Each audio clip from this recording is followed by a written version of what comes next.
it looks as though in the Egyptian elections, the Muslim Brotherhood is going to win about 40%. No big surprise there. That's what everybody predicted. Here's the surprise. Looks as though the Salafist coalition is going to get about 25%, and the liberal Democrats, the people who dominated some phases of Tahrir Square, are going to come in third.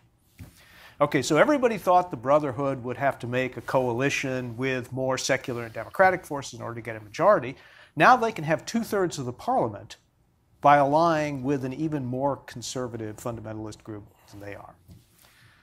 This is the result of a democratic, pretty open, fair, and well-managed election in what is probably the most modern part of Egypt. So it's all downhill from there. Do you think that positive attitudes towards Arab Spring as democratic will survive results of this kind in Egypt? No. It's round two, because we had it in the elections in the Palestinian territories. Mm-hmm. It was what, 2009 and before that, yeah. Maybe 8. Yeah. When, you know, everybody celebrated the democracies there, the NDI was there, Jimmy Carter was there, everybody was happy. Who could ask for anything more? And Hamas took over not only Gaza, because they took over the government. So it doesn't, it will not shatter the basic belief of the Israelis in democracy. But you have this, I guess we will continue, most Israelis will continue, I hope so, will continue to support democracy as a principle. But when it comes to the relations Israel has with countries in the Middle East, democracy was never a priority. We have to admit, when it comes to Israeli government, we had always better relations with the rulers than with the Arab street. And the rulers, by the way, never bothered to indicate to the Arab street that Israel can be something less than a demon. Our friendly country, our ally, Egypt, I visited Egypt many times, and you could buy the protocols of the elders of Zion for almost free in a Tahrir Square, and in the best shops of El Aram too. This was a great bestseller in Egypt all the time. My impression was always that in Egypt, Israel is hated more than in the Palestinian territories or any other Arab country, because they were free of any real contact with Israel. Sometimes, contact somehow make a damage. A Palestinian sees the Israeli soldiers in the checkpoint and so on. The Egyptians they don't know any Israeli, but still, you have the envy there, you have the hatred there, you have the feelings that Israel doesn't belong.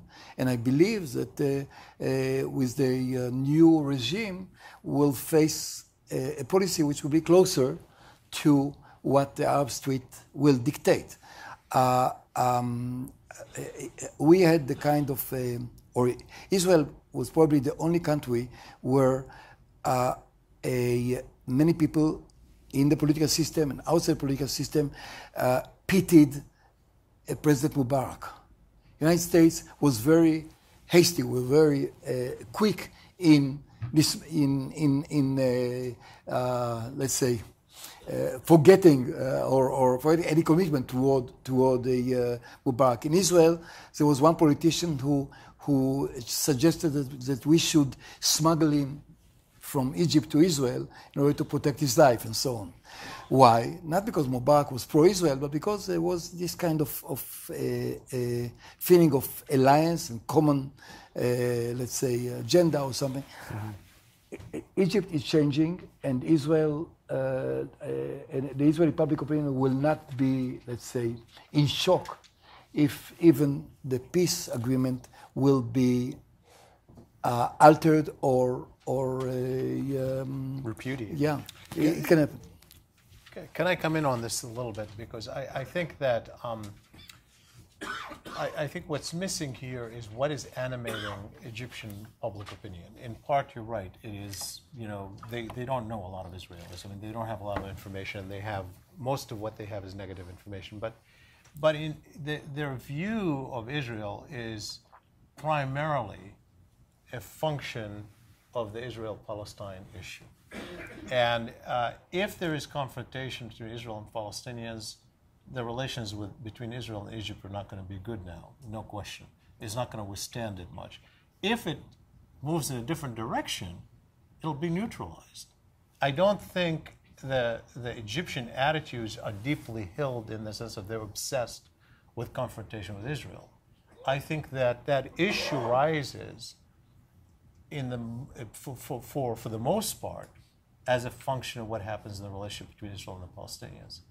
If you have a peace process that's working, it'll be muted. You're still going to have opposition, but politicians are not going to be driven.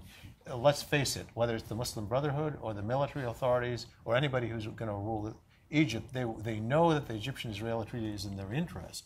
But there's this process that could drive them in a different direction. They don't want to go there.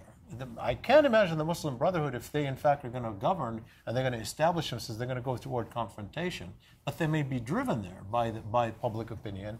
But that public opinion will be there only if there is intense conflict with Israel and the Palestinians. If there is a path to peace, I think the issue will be lowered.